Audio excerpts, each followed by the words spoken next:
Hooda welcome back. Fite Sports Uncovered, exclusive right here, Love World Sat. Thanks so much for joining us again for another fantastic episode of Fite Sports Uncovered. As you know, we're doing our best to cover as much as we possibly can when it comes to the Fite Sports community, whether it be the real punch you in your face stuff or the actual gaming, the FGC, the fighting game community. We're trying to cover as much of it as we possibly can. And today's show, in proud partnership with Minati Chocolate. You'll recall from last week, it's the artisanal bean to bar chocolate company that, wow, the stuff is fantastic. You remember my guest last week telling you his favorite. We got this fantastic hamper to give away again this week. And a very, very simple question we're going to throw at you a little bit later in the show. So you're going to have to watch the full show and find out what that question is, and you can walk away with this wonderful hamper valued at almost 2,000 Rand. But let's get into today's show. And today's show, yeah, we've been building up for the last number of weeks to top class punchy kicky action every single weekend. And as you know, there hasn't been too much top class punchy kicky action taking place. It's just the UFC. And this weekend, building up to what's coming up this weekend, no difference there. It's still the UFC. This time it's UFC Vegas 3. That headlined event is that heavyweight bout between Alexander Volkov and Curtis Blades. These guys are looking to continue their run, if I can put it that way, in the heavyweight run-up. We know that Francis Ngannou definitely believes he has got a shot at that title. Blades, Volkov also want to get up closer, maybe get another shot at Francis Ngannou. We all know about one of my fellow presenters, the president of the John Jones Supporters Club here in South Africa. Very, very vocal about John Jones moving up to heavyweight. We'll see how that happens, if he even sticks around. We don't know. So much happening in the UFC at the moment. And it's not just the UFC. Sport across the world is growing. Sport across the world is opening up. I mean, we saw Super Rugby this last weekend in front of almost capacity crowds. It's like this virus never happened. Now we've got the EPL has opened up. We've got La Liga, it's already opened up. And now we've got Serie A also opened up. So sport, live sport, is coming back to our screens. But enough about coming back to our screens and live sport. Let's get to today's show and my guest sitting alongside me. A young guy that I read an article that he wrote some time ago and literally got me thinking, got me talking to him. So we decided to have a chat to him. Gentleman by the name of Keegan Govender. I'm going to introduce you, man to my left. Keegan, welcome to the show. First of all, thanks so much for allowing us here in your place of work every day, Nexus Hub in Johannesburg. Would I be wrong in saying that this is arguably the home of gaming in Gauteng? No, you wouldn't be wrong at all. I mean, I feel like it's my home, so it's just what it is. Talking about this massive hiatus in live sport that's been taking place across the globe, suddenly everything's opening up at a rapid rate. The one aspect of our lives, your life specifically, that hasn't really closed down has been gaming. If we can call it e-gaming, e-sports, or just gaming. I mean, we'll talk a little bit about those definitions. But it seems to be the one space that literally has flourished while everything else is closed doors.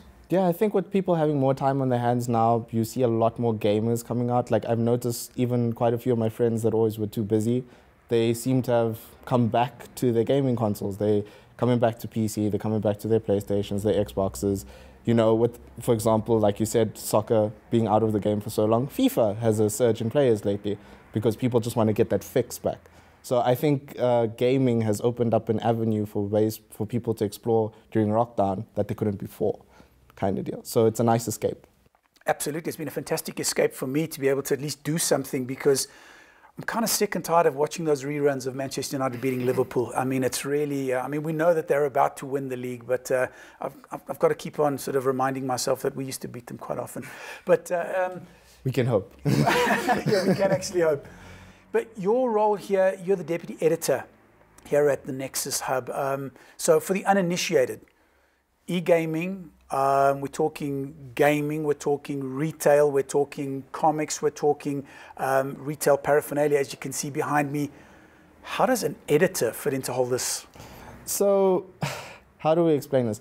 Nexus has so many divisions within it because Tech's the owner.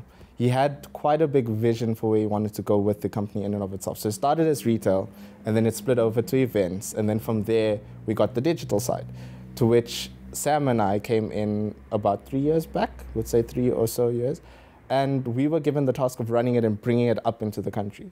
So we pushed like non-stop. I just remember a time when it was just like articles every single day. We had to make sure everything was properly checked, everything was in order, breaking news like literally within the second it came out. You know, everything had to be perfect. But hold on a second, I've got to stop you there. We're talking articles. I mean, this is a gaming space. I mean, surely gaming only takes place on consoles and obviously for the uninitiated. I mean, when we first started talking, I was like, how does an editor fit into this gaming space? And then all of a sudden it dawned on me, there are people that want to read about whether I need to buy this game, whether I need to get involved in this game, whether it's actually worth my money. So yeah, that's basically where I would come in as a writer. It's basically I come through, play the game before it comes out, and then I give my opinion based on what I've played, whether or not you should buy it. So if it's a good game, I'd praise it. I'd be like, oh my God, this game's fantastic, I love it. But if it's a bad game, I also have the obligation to tell you it's a bad game. So that's where our duty comes in. It's kind of how to save your R1,000 before you spend it. Kind of. So a lot of people rely on your opinion when it comes to what's new, what's coming, and whether I should spend that cash. Yeah, 100%. That's basically what it is. Or if they just like us, sometimes. So let's talk a little bit about Nexus Hub. Established, what, 10, 20 years ago? Yeah, say about 18 to 20 years. 18 to 20 years ago, been the, for want of a better word, the nexus of gaming here in Gauteng for quite a while. And like you said, it's grown from being simply just retail into now hosting online tournaments, hosting live tournaments, and quite regularly. Saturday nights, pop down here to the Nexus and you would encounter any number of gamers getting their fix on, whether it be board games, whether it be actual PS4, Xbox, whatever the case might be, gaming taking place here on a regular basis.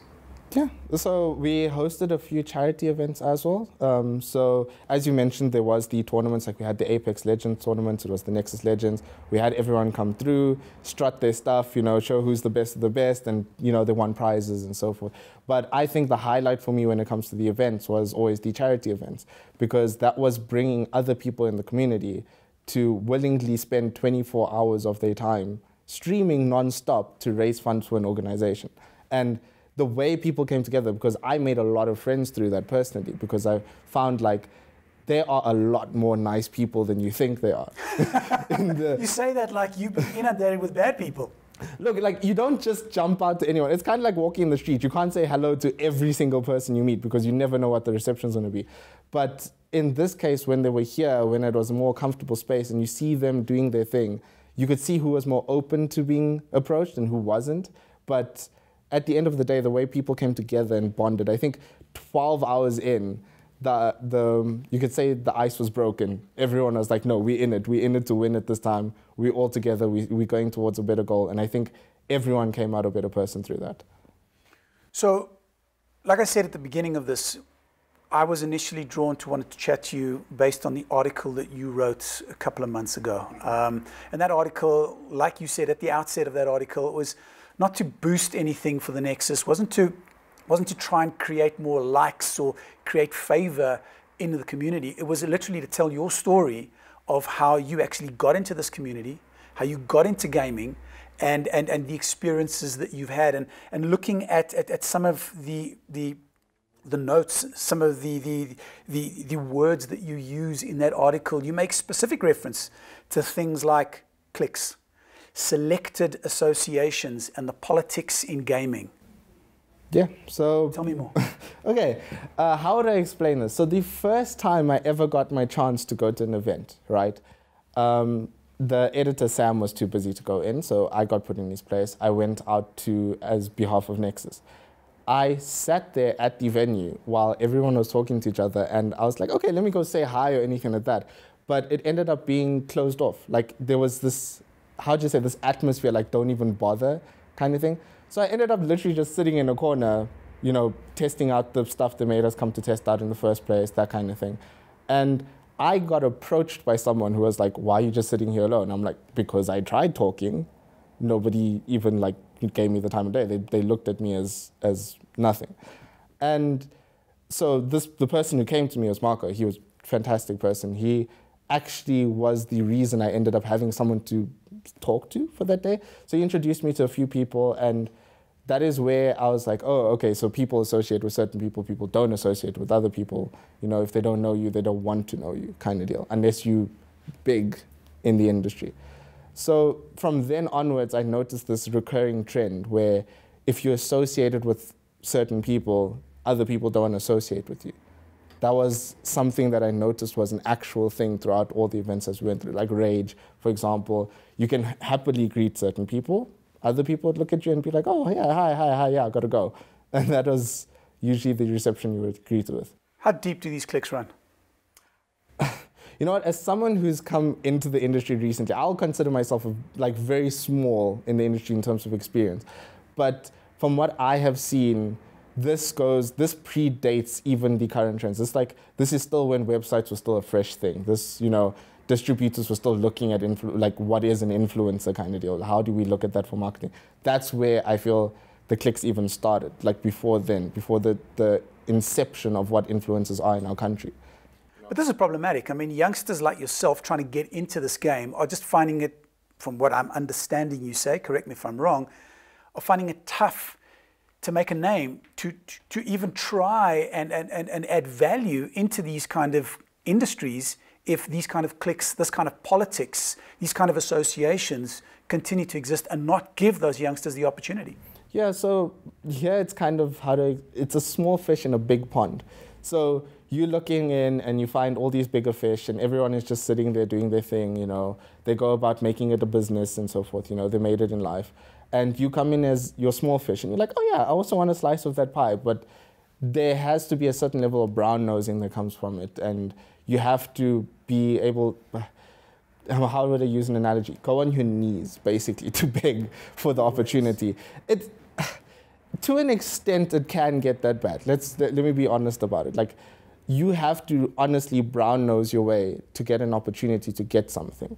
And it's this constant back and forth of having to prove yourself every single time. Every time something big comes through, you have to constantly push as much as you can, show that you're better than the person next to you. And I always felt that it's not supposed to be that way, because looking at, for example, the international influencers, they tend to help each other more than, you know, become cutthroat. Whereas locally, it's always you have to prove you're better than the person next to you for the, you know, brands and so forth to figure out who they want to give the stuff to and who they want to associate with. And that's where you start realizing that it's no longer a hobby or a fun thing that you can have, you know, enjoy with, and it starts becoming a real life corporate industry style cutthroat business. And it changes your perception a lot once you're in it. Wow, so there you're hearing it. Here's a youngster that's actually tried. Here's a youngster that's doing it, been in the game for 3-4 years. You've heard it right here. And he's facing continual barriers to entry. How many other youngsters are out there that are continuing to have to fight this fight just to try and add value into the industries that they are showing a lot of passion, a lot of love for? Wow, I'm hearing more and more stories about this every single time we put a show on out. We're going to take a quick break, and when we come back, we're going to interrogate a little bit more about what Keegan Govender has been telling us. So don't go away. We're going to be right back.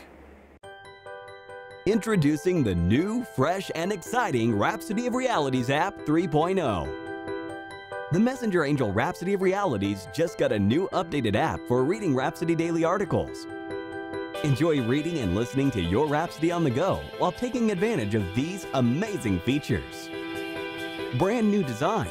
Enjoy the new design built to take advantage of the latest technologies to make your app experience awesome. It's simpler and easier to use. With just one click, you have access to the article for the day. It's that easy. Sync notes. Pin down moments of divine inspiration while studying the devotional and sync them to the cloud to be available anywhere, anytime. a new interactive store. Visit the store and get all books by Reverend Dr. Chris Oyakhilome for people of all ages and download them to your library.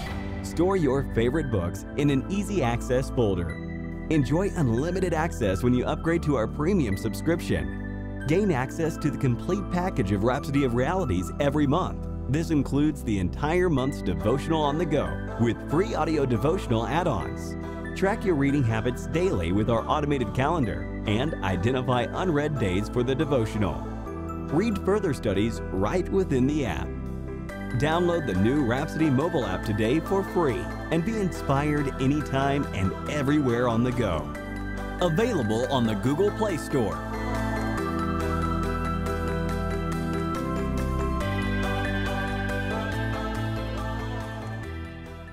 Right, welcome back to Fite Sports Uncovered, exclusively here on Love World Set. And for those of you that were watching at the beginning of the show, today's show proudly brought to you by Monati Chocolate, an artisanal bean-to-bar chocolate company.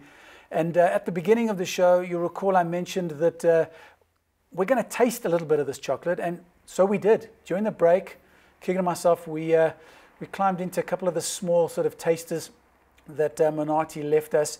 And yeah, I think he kind of enjoyed what he tasted. Very acquired taste, as he was saying off camera. So Keegan, you liked a specific flavor there? Yeah, favoritism comes to orange and honey. I'm just going to be that guy right now. Orange and honey. So you heard what Keegan liked, orange and honey. I feel like if you're going to go for something as big as this, don't stick to mint, don't go plain. You go for the fancy ones. Yeah. You gotta get that citrus flavor in your chocolate, That's, get your vitamin C. No. Hey, not that bad. This is for pleasure. This is not for business. This is for pleasure. This is that kind of chocolate. Right, so you've heard Keegan's choice in terms of the kind of flavor that he likes of the variants that Monati has given us. So remember that question that I spoke to you about at the beginning of the show? Well, if you can tell us which flavor variant Keegan liked the most, you could stand a chance to win this wonderful hamper from Monati Chocolate, valued at almost 2,000 Rand. And you simply have to answer that question. Which flavor did Keegan enjoy? And WhatsApp us your answer on the following number, +27 83 885 2040. That number will appear at the bottom of the screen. Get your answers into us before Sunday, and we'll make a decision as to who wins, and we'll announce the winner on next week's show. So from chocolate, let's get back to all of that fantastic information that Keegan was telling us about. So Keegan, just before the break, you were talking about your sort of, if I can call it, your trial by fire into the gaming industry, young. And I think the one thing I neglected to mention was you getting into this industry was essentially just off someone giving you an opportunity. I mean, you're a youngster coming into this, very much loving your writing, very much loving your gaming, I'm assuming. And, you love those kind of things. You want to find a place that's going to give you an opportunity to talk about those kind of things. And you were fortunate that someone decided to give you a shot. Yeah, it's actually a funny story with that one. So I got approached by Sam, right? And the editor here at Nexus. The editor. So he came to me and he was like, look, there's a position open. I'm not guaranteeing anything. I'm not saying put your all on it, but you have a chance to do something. So I wrote a test review, a test news piece, and a test feature, I believe it was, and I handed it over. And it was literally, I think, the 2 longest weeks of my life. Because it was constantly waiting for feedback. So did they give it in yet? Did they give it in yet? Did they give it? And I was literally pestering Sam, like nonstop. I think he was even sick of me talking to him at that point. He was just like, dude, come on, you'll get it when you get it. And next thing I know, Tex was just like, yeah, go for it. I skipped the interview phase. I skipped everything. It was just like, oh no, we're gonna come in. We'll show you the ropes when you're here. And then I came in, literally 10 minutes later, Tex walks through the door, says, here's Nexus, and we sat down and started working. And reading that article that you wrote from that very, very high beginning, obviously it must have been a massive high for you getting the opportunity coming into an organization like this. talking about some great brands. I mean, you got the opportunity to write some reviews on some great new games that were coming out. Then there was the inevitable fall. And I talk about the inevitable fall like everybody experiences it. I think most people do experience that. That fall for you was huge, if I understand and read into your article. And it's taken you a while to come out of that to where you are today. So, to be perfectly honest with you, I'm still in that process of coming back. It's not something I felt like, you know, as soon as I released that article, oh no, it's back, it's here, the old Keegan is here. For me to go through the industry and explore the avenues for me to reignite that spark again. And that is the biggest issue. It's finding that rhythm and that flow that brought it all together in the first place, you know, ignoring the politics, ignoring the negative influences, ignoring the people that say, no, don't do this, you know, do that, do this, do that. No, it's about finding myself, finding my voice again and taking it from there. And I think that's the hardest thing because it's very much a self journey and it's not something that anyone in the industry can actually come in, like no brand can come in and say, oh no, we saw this thing. Let's help you with it. It's impossible. I have to find my flair for writing back, you know, and that's very hard when you have all these negative impacts constantly weighing out, you know, the finances, the deals falling through, oh, we'll talk later, you know, all those kind of situations. They weigh heavily mentally on you. So to just come out and write an article, it's not as easy as people make it seem when you have all those things at the back of your mind. You can't, for example, I mentioned in the article, my Spider-Man review. Yeah.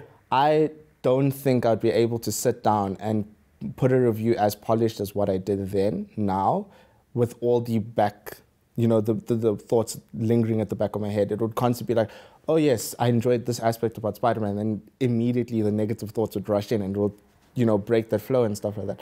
So I've noticed my creative flow has taken the biggest hit out of everything here.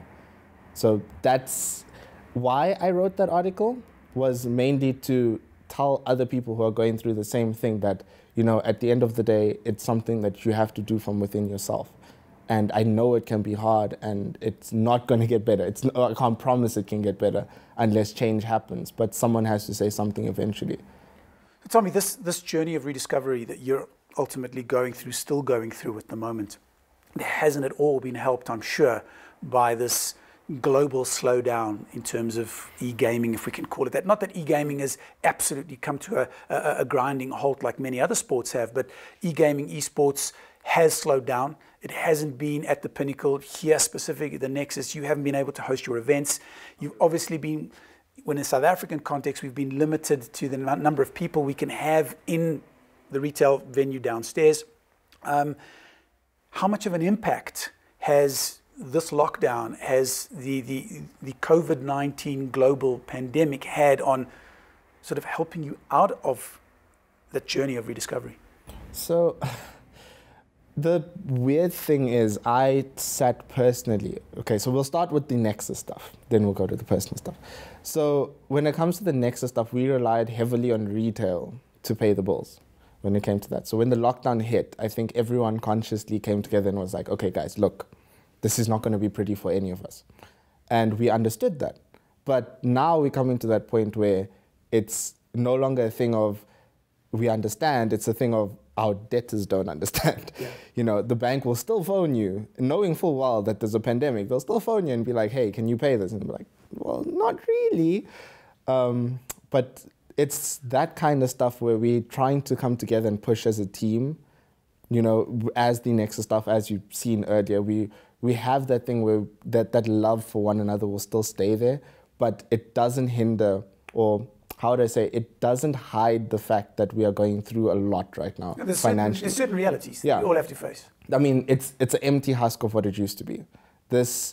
Walking through those hallways feels like you hear the voices of the past. Like, as someone who used to be here every day and hearing, you know, the Magic the Gathering players enjoying their stuff, the Yu-Gi-Oh players coming through, the people coming to play PlayStation, the LAN room people, hearing all those voices in the background, like walking through now, as silent as it is, it's almost like my brain instinctively wants those voices to be back. It like plays them back in my mind just to be like, oh yeah, this is what this place used to be. And I feel it's heartbreaking to see Nexus and where it is now.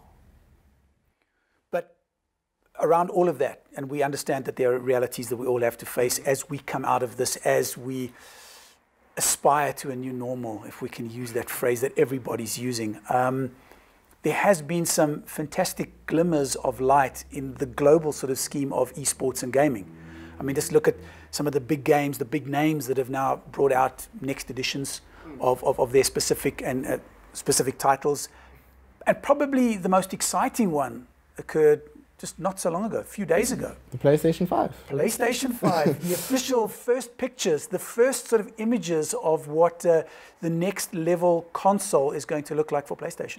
That was a very emotional one for all of us in the chat. Like, we had a WhatsApp group where all the writers were just like talking about what was going on. And at one point I was like, can Sony stop? I need to breathe. Because that thing in the first 5 minutes, now I'm a huge Spider-Man fan.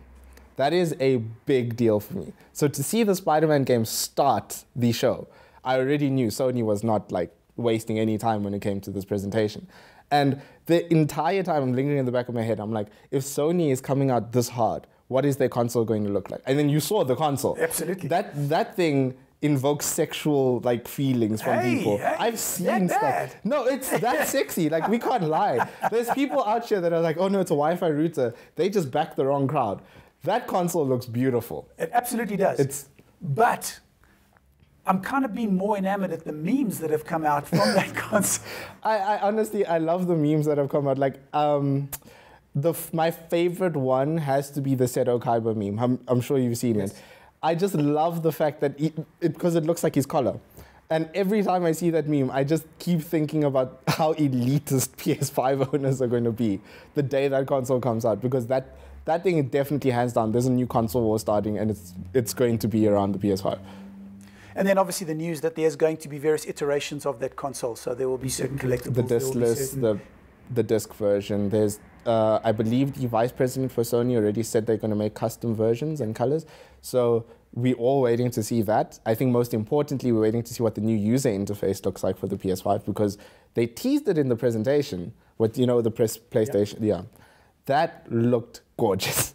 So if they can keep that design flow throughout, I think I might sell a kidney for a console. Might, just maybe. But let's be honest, it's all about what we ultimately see, because marketing is often its own worst enemy. Oh yeah. We see this gorgeous device, we see the potential of what it could be, and at the end of the day, as we've seen many occasions, and let's use Apple as an example, the final product is not often. Doesn't exactly sort of knock the socks off what we were led to believe, and there's only one or two minor tweaks to the previous product, but we must now pay an awful lot more money for this new product. I think here locally, it's going to be a very big factor in terms of how we go about buying the consoles, because the rumor is this console is going to be the most expensive one we've ever had to purchase. And that is going to be a lot of conscious decisions, especially now with lockdown, you know, with finances being where they are. I don't think it's just myself that's in that position of how am I going to get this console. There's the people twerking for it, as we know. But it's going to come down to how well Sony can sell their games. I don't think it's about the console at the end of the day. It's about what the games do for you. So for me already, the Spider-Man coming to console, I'm sold. If that's the only game that they ever put out, I'm okay. I'm happy. I'll just be relaxing, playing PlayStation, Spider-Man all day, every day. But for example, for Sam, if Sony announces Bloodborne 2, we cry. Yeah. We're not even like screaming. We're just crying. It's gonna be this whole big thing, because From Software is just they legends. They here. We here. They here. But final thoughts from you. We could talk about this, and we're definitely going to have to do another one of these. Final thoughts from you in terms of your advice, youngsters getting into this game. I mean, Sony's exciting us. We see other images of Xbox's new console coming out potentially as well. For a youngster getting into the gaming space, last words for you. What's your words of advice for them? I would say right now, with the way the gaming industry is turning on its head, the next generation consoles and hardware that we get from PC and stuff would be the best time to strike in, because those games are going to be relevant. Everyone wants to see what they look like. Everyone wants to know what it feels like to, you know, touch the console, play the games on the console, what's different about it. And that would be a great way for you to come in and voice yourself and say, hey, I played with the PS5, or I played with, the NVIDIA 30 series card or the Xbox Series X, and this is what it feels like. A lot of people are going to run towards you and want to see what your opinion is. So if they want to come in with that, that's a great angle to come in with. But at the same time, the biggest lesson I could give someone being in here for as many years as I have been is never lose sight of your passion. Don't chase the finances, don't chase making those deals. As much as they are important to make ends meet, at the end of the day, you started this because you have a passion. You wanted to do it for the love of it, you wanted to spread that love. So never forget that, no matter how hard it becomes, because that is going to be your driving force at the end of the day. If you don't have that love, then respectfully step down. Couldn't have put it better, even if I tried, and I don't think I'd like to try. As I understand that, follow your passion, keep that passion lit, and youngsters, you newbies out there, your experience does matter. That's all we've got time for until next week. Hope you enjoyed the show. Until then, protect yourselves at all times. We're out.